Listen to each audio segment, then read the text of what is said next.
Russia's leading opposition figure lies seriously ill in a Siberian hospital tonight, the victim of a possible poisoning.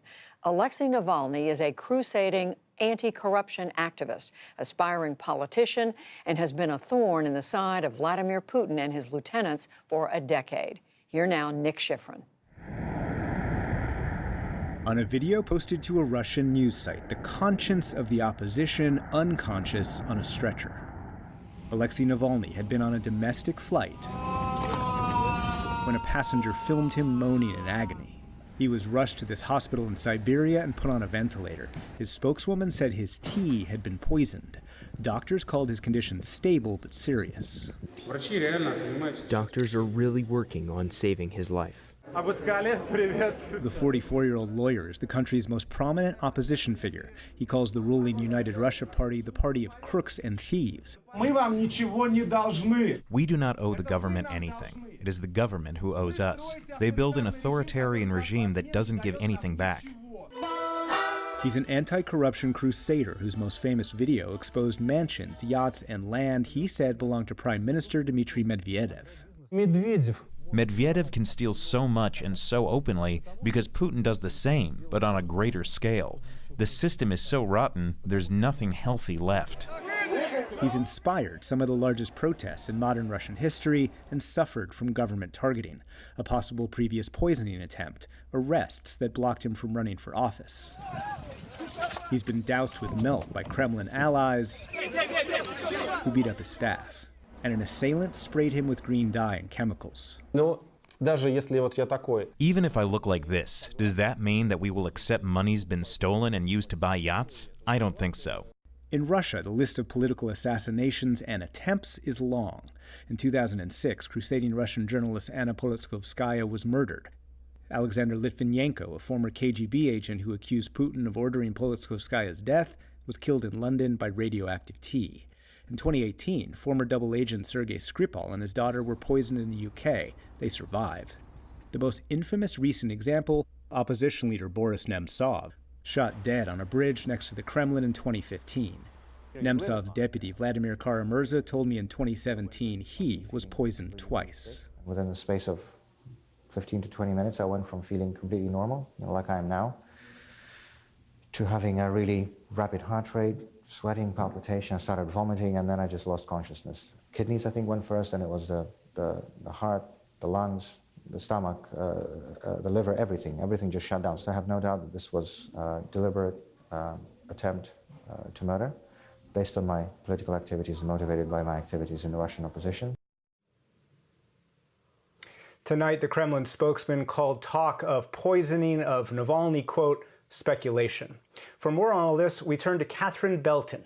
She lived in Moscow for 15 years and is now an investigative correspondent for Reuters. She's the author of the recently released Putin's People, How the KGB Took Back Russia and Then Took on the West. Catherine Belton, welcome to the NewsHour. I laid out a long list of Kremlin critics who have ended up dead or targeted. Navalny says he's been targeted before. Why this attack now?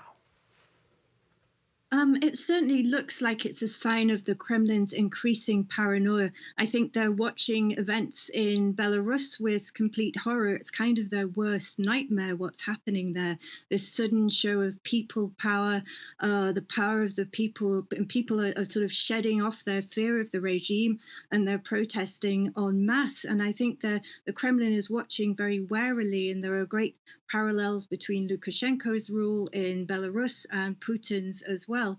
And at the same time as this has been going on in Belarus, Navalny has been traveling about Russia's regions ahead of local elections next month. He's been tweeting enthusiastic support for the protests in Belarus. He tweeted, one tweet was, "Would you like Belarus here? Here's a list of candidates for the elections next month."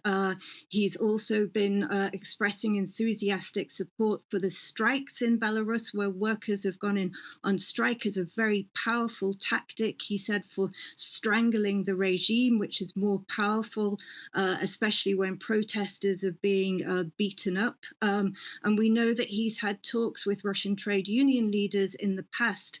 So I think the Kremlin is sending a very strong signal, to Navalny that he should back off, and anyone else in the opposition who would think of picking up the mantle.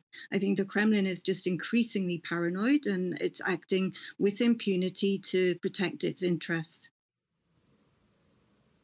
You talked about other opposition figures picking up the mantle. There are large protests in the Far East in Russia. How much of a threat do they pose to Putin?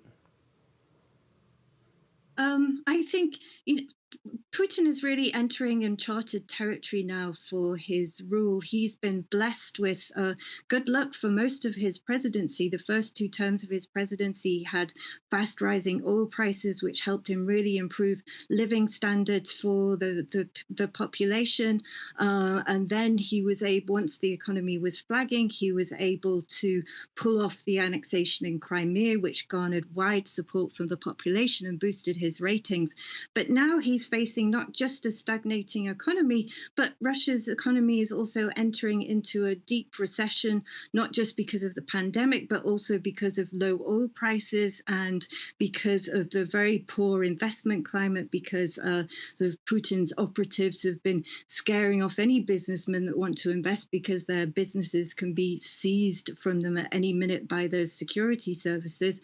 So he's really facing kind of a new world for him, where sort of in a couple of months' time, there have been predicted sort of waves of bankruptcies following the lockdown and the low oil prices. And it really could be that he could face greater unrest. He's already facing the longest running and biggest protest of his rule in Russia's Far East, where the population is unhappy at how the Kremlin has tried to very heavy-handedly remove a popular local governor by jailing him. So these protests in Khabarovsk in Russia's Far East are already in their 6th week.